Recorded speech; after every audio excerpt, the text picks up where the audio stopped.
Good morning, and well, I guess welcome back to our channel. If you're already a subscriber and you watch us, we really appreciate it.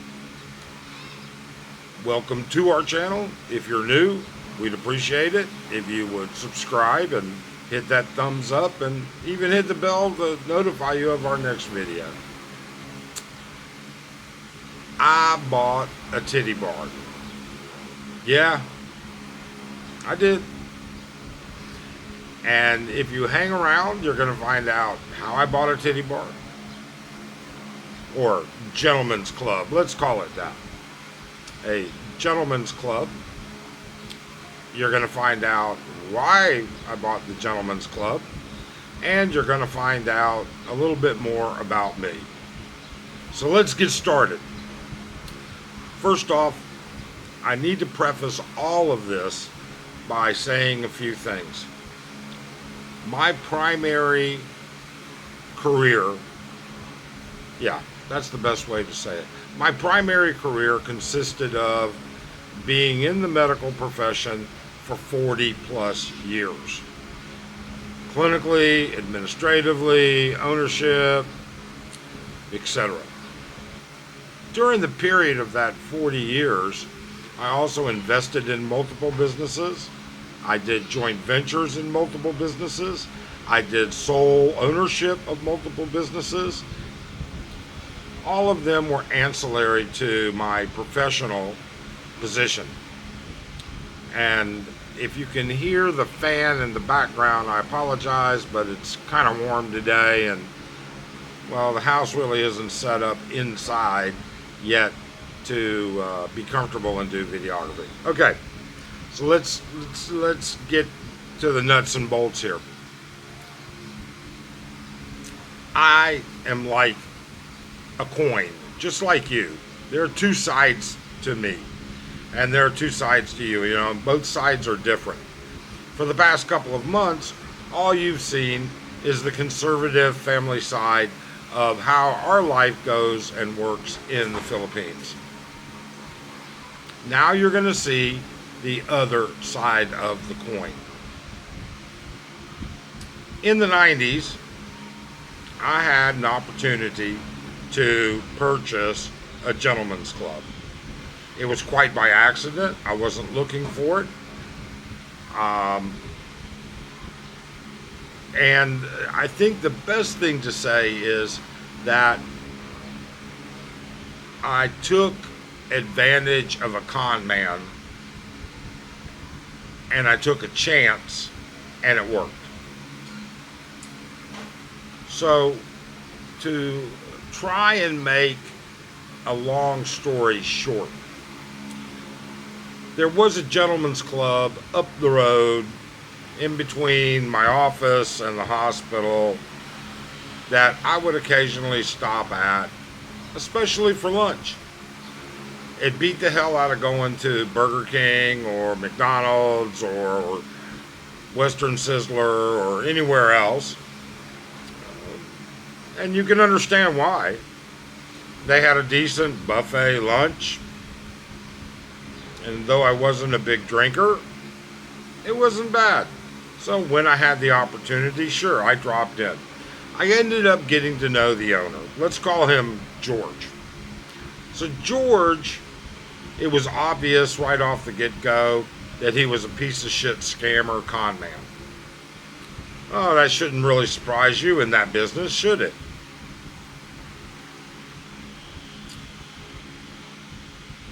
With that being said, I got to be an acquaintance. And as an acquaintance of George, I found out, George came to me, it wasn't something I found out under the table, that he was being sued. In fact, not only was he being sued, he was going to become a criminal. Later I found out he was actually already a criminal. He was a convicted felon on something else. All of that leads to the how. And the how was George got arrested. And he got arrested And when he got arrested, he made bail, and he knew he was going to go to jail. And the reason he was going to go to jail and what he got arrested for at the time was simply doing a joint venture where he had a management contract that superseded all of his limited partners. And in that management contract, he was siphoning the business proceeds. Well, what really happened was he had these limited partners, one of which was a little old lady who invested a big chunk of her life savings, and her son decided he was going to get to the bottom of it. And he did. So to cut to the chase, George gets arrested, makes bail. George says, you know what, I'm going to have to sell the bar. Would you be interested in buying it? I already knew George was a scammer, and by that time I found out he was also a convicted felon.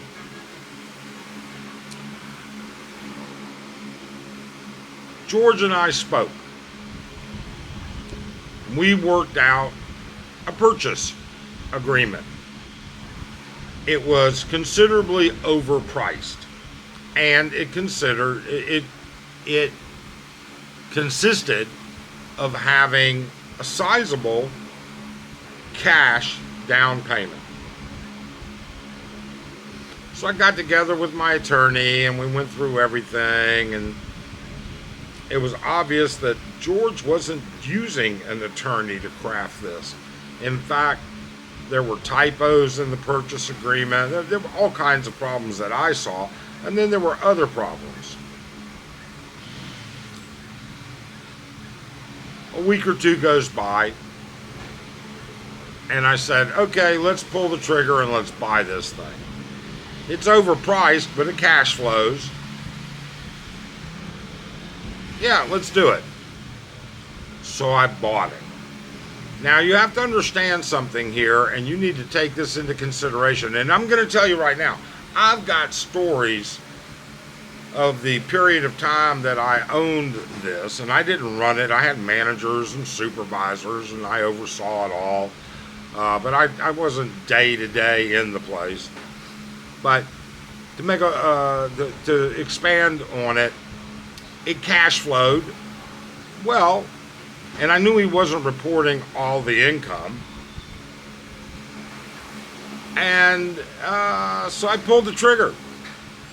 And I pulled the trigger knowing a couple of different things. So that's the how I did it. Okay? Now we're going to go into the why I did it. The Gentelmens Club sat on a piece of property that was a very small city block. On the corner of that property was a 7-Eleven that was nearing the end of its 20-year lease.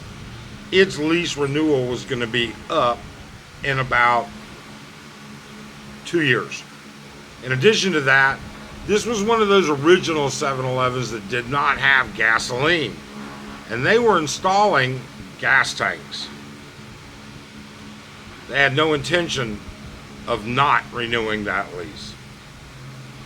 Second reason, at the time, they were floating a bond issue in Phoenix that said, we're going to build light rail for mass transport, mass transportation.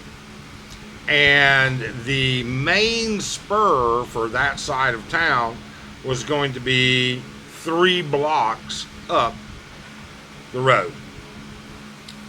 Now, this had not been approved, but it was a big issue that the politicians in town were running on, and that was going to be a big boost for property values all around. I was counting on that happening. Finally, there were the dynamics of the actual liquor license. The liquor license is, at the time, now this may have changed, but at the time in Maricopa County, Arizona, liquor licenses came in 2 forms. a bar license, or number 6, and a restaurant license, number 12. Restaurant license had requirements just like the bar license did, but the restaurant requirements were you had to sell 51% more food. Your revenue had to be 51% food or greater, 49% alcohol. The number 6 license allowed you to sell 1 French fry if that's what you wanted, and 10,000 bottles of beer. That's a pretty good license. However, at that time, and it's gotten worse from my understanding, at that time there were some requirements. And those requirements were, number 1, you had to be 100 yards from a school. You had to be 100 yards from a daycare. You had to be 100 yards from a church. You had to be 100 yards from any after-school activity center. Okay? And finally, you had to be 100 yards from any other number 6 license. The next issue was the fact that the city of Phoenix has final say on any liquor license, any number 6 license issued within the city limits. Okay. Well, they had put a moratorium on number 6 licenses many years back. So in other words, there are only so many number 6 licenses, and you couldn't get another one no matter what other requirements you met. The idea of being able in a city like Phoenix to meet the first 4 requirements, the school, the church, the daycare, the after-school environment, was damn near impossible in an area zoned for business. Because you still have to pass the city zoning laws. There hadn't been a new liquor license issued. You had to buy an existing license at that existing location, or you had to buy a license and take a chance that you were going to be able to put it in another location. You weren't going to put one in the city of Phoenix. That's for damn sure. Unless you're a major chain or something like that, and you've got millions to go. But I knew that was going to be an issue. And finally, my ace in the hole. My ace in the hole was, I knew George was going to take his deposit and he was going to jump bail. The license, because he was a convicted felon, the license was in his wife's name, not his. And it was in her maiden name, not her married name, which at that point in time would have had to have been reported as a name change to the liquor board. And the contract itself was riddled with misrepresentations. We signed the deal, and I shut the doors on the place on a Sunday.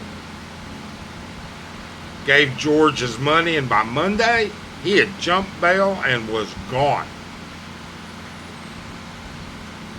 By Tuesday, I was meeting with his ex-wife, and I told her point blank, you know what?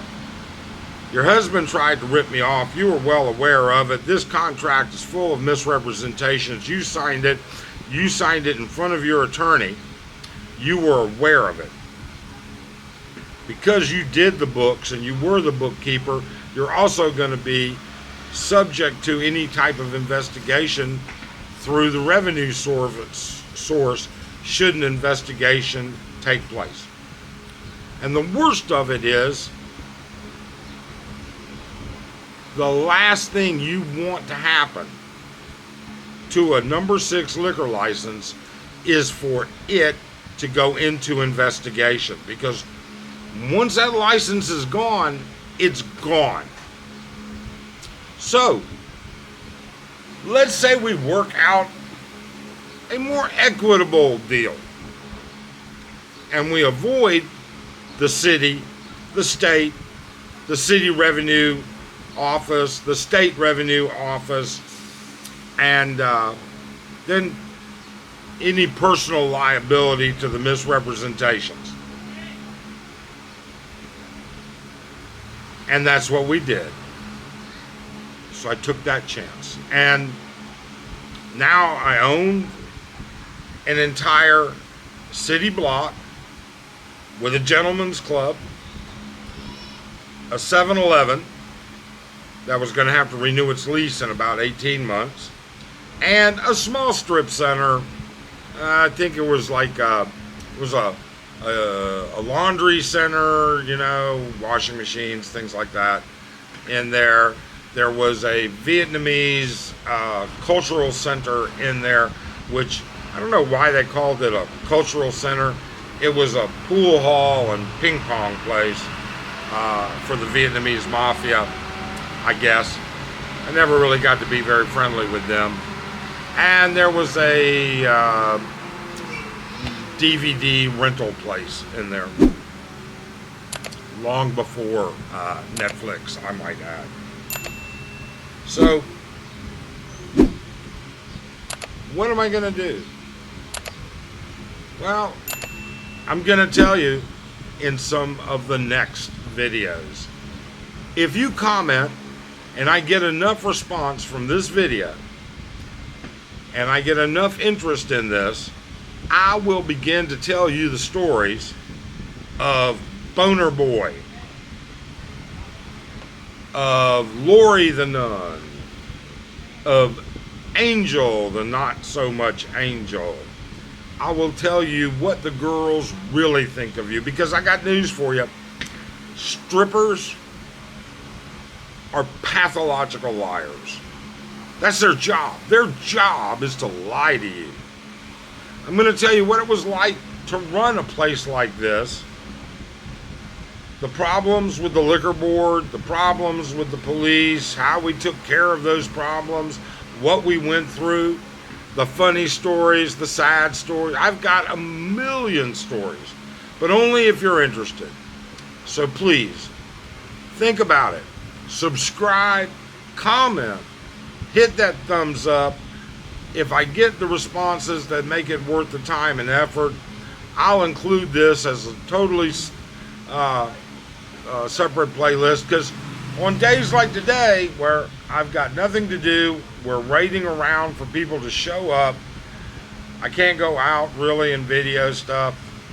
Hey, I can tell you about Sally Flapjack, or I can tell you what it's like when one girl gets caught doing something she better not be doing in that bar.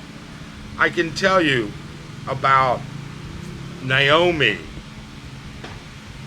who I'm not sure I understood the dynamics of being a submissive, dominant bisexual, but she was. I can tell you eventually why I sold the business, as it was very profitable and we did very well. So now you see the other side of the coin. I hope you'll subscribe, like, comment, and give me some encouragement to continue to tell the story. Have a great day, and thanks for watching.